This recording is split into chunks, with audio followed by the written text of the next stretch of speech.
Well, guess what? By the end of this video, I'm going to show you some tricks that you can apply in this particular year and you actually forget about borrowing. Yeah, I know most of you are like, I hate having debts, especially when you have what we call the unhealthy debts and what. This video is about do this and you forget about borrowing, especially. But if you're borrowing, I have to give the disclaimer before you even say anything. There's nothing wrong with borrowing if you're borrowing to invest. Are we together? But if you're borrowing to pay your school fees, you're borrowing to pay your kids' school fees because that is a bad debt. Oh, Joseph, did you just say that? Absolutely. Borrowing to pay school fees is a bad debt. Borrowing, say, to buy an asset that is not generating a cash flow, that's a bad debt. Borrowing to have or buy food or something also, that's a bad debt. See, we don't use the money borrowed to buy consumables. Are we together? Anyway, this is Good Joseph. As always, I make a video each and every day, everything related to finances, investments. That's why I always tell you, please come on, go ahead and hit that like button. Make sure that you subscribe so never miss any good videos of mine. Let's get to the business now. See, now we're talking about what you're supposed to do and do what? Never borrow. Never borrow. And if you have, then you're borrowing to invest. Now, the very first thing you're supposed to do for you to avoid this borrowing is to ask yourself, why do you borrow? Or what makes you borrow? Or what compels you to borrowing? Now, I just want to ask you a very simple question. Just close your eyes and ask yourself, what makes me to borrow? For what reason do I borrow most? Okay, I borrow because of school fees for my kids. Okay. Why do I usually borrow? Because I do not have the money to pay for the school fees. Okay. How much do they pay for their school fees? Are there alternatives of the school that they are going? Or are there alternatives option that I'm having? Maybe I can change them the schools. Maybe I can take them to a place whereby I can afford or something of sort. If there are alternatives, then you can go for that. In simple terms, guess what I'm saying? You find somebody who is making 50,000 in a month, for instance, 50,000 in a month. Okay, that's like $500 anyway. And you find this individual is actually living a 55,000 lifestyle. What do I mean? You find somebody, you get paid today. Have you ever been in this kind of a situation? I've dealt with a lot of clients who have faced this problem. You find somebody, you have a certain, in Kenya, we usually have apps that lend people money. You just download that app, you key in your particulars, the next day, boom, they give you the debt. Or rather, should I call it the loan or something of sort. See, now, you find somebody, you earn, you're employed. This case scenario was a teacher. He earns 50,000. Actually, coincidentally, he earns 50,000. So you find the moment you get your 50,000, there is an app that you had borrowed. And probably this is a bank-based app. Guess what happens? He borrows, say you had borrowed 10,000. And of course, this 10,000 does not go with 10,000 only. Maybe you pay like 10,400. Are we together? Because obviously they are there to make profit. I'm just throwing random numbers out there. Okay. Now, the moment you get your 50,000, guess what happens now? You end up first paying that debt. Why? Because you don't want to affect your credit score from that particular app. So you take your 50K, boom, you deduct your 10,400, then you're remaining with around 39,600. That's what you're remaining with. Are we together? So now when you remain with this amount of money, guess now happen? This money is no longer enough to do what? To cater for your services. Can't pay your school fees, can't pay your rent, can't pay your utilities, can't pay your rent and what have you. Guess what happens now? The moment you borrow this, or rather the moment you pay the previous debt, you borrow again to top up the 10,000 so that you can go back to the 50K that you had. And remember one thing, there is this 400 that is going each and every month, because now if you borrow 10,000 plus this becomes 49,600. So you are short by 400. 400, I mean, it's quite a bit. I mean, it's a money that can actually buy water for like a whole week, isn't it? Okay. To some people, even a whole month. Now, what happens now? The moment you borrow that, you become or you end up being in that particular cycle. But you ask yourself, why am I borrowing in the first place? So you go back to the point when you borrowed the first time. I borrowed the 10,000 to do what?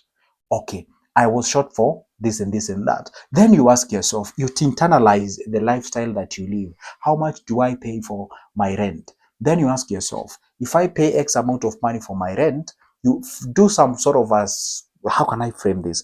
You do some sort of an investigation or finding out or sampling to know I have 2 kids and a wife and 50,000. is everyone living the lifestyle? So anyone who has a kid and a wife and two, whatever, what kind of a lifestyle are they living? How much are they paying? Because there's one thing that you're supposed to know in life.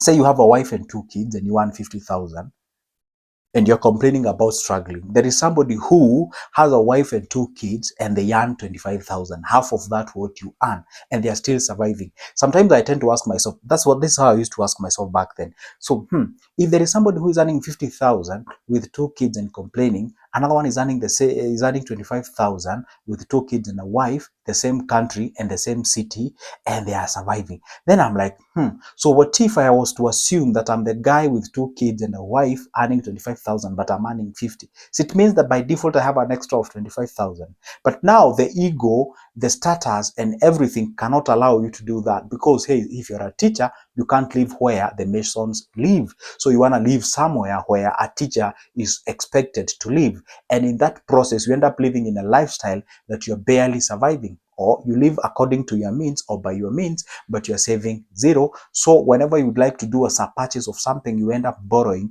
to buy that particular thing. So the very first thing that you're supposed to do for you to actually stay debt-free in this particular year is to do what we call a review of your lifestyle. So once you review your lifestyle, you identify the loopholes where the money is actually going. If you realize that you have a problem, you actually have to borrow for you to pay your rent. Then you ask yourself, is it because what I get is not enough to pay the rent? And if that is the case, then it means you don't qualify to live in that particular place. Just swallow that pride, swallow that ego, go live in a place whereby you can afford. If you maybe borrow because you want to achieve, being in the midst of your friends, which I call the fit-in expenses, to be perceived that you're doing good in life and yet you're struggling, then you don't really need to be in that particular group. You actually go to where you can actually accommodate yourself emotionally, financially, and everything. So that way, it is the biggest check you can ever hand over to yourself, and you can solve the menace of getting yourself into the cycles of debt. Are we together? See, for example, let's say you're in this kind of a cycle. So what if you pay your first 10,000, you're remaining with 39,000. In that particular month, squeeze yourself to the levels of surviving within this amount of money so that next time when you get your 50, you kind of have an extra 10 which you can manage to invest somewhere for the sake of your future. So the very first thing that you're supposed to do when it comes to the debt or staying away from the debt in this particular year is to finding out about your lifestyle.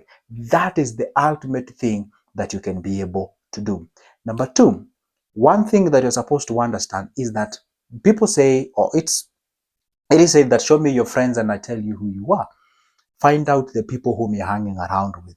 If you hang around with people who are borrowing to fund the consumables, they are borrowing to buy those consumables, and you're in their midst, then you're going to have that problem. You're going to be in a situation whereby you'll be like, hey, you know what? It's not the only me who is in debt. So and so is in debt and they do this and that. So you tend to feel like it's the normal thing. You kind of normalize that. But if you go to people who are telling you, no, you're not supposed to borrow to buy wheat flour. You're not supposed to borrow to pay your rent. You're not supposed to borrow to do. See, it becomes like, for example, say you're hearing whatever I'm saying right now. For example, when I said at the beginning of this video, you aren't supposed to borrow to pay the school fees. You'd be like, no, no, no, no, no. Come on. Come on. That's not the normal, because you live in a midst of people who feed you that it is normal. It is not. It is a bad debt. Are we together? It is a bad debt because, you see, when you pay school fees, you're actually speculating. You're not sure, you're speculating. Okay? How many people here in this country called Kenya?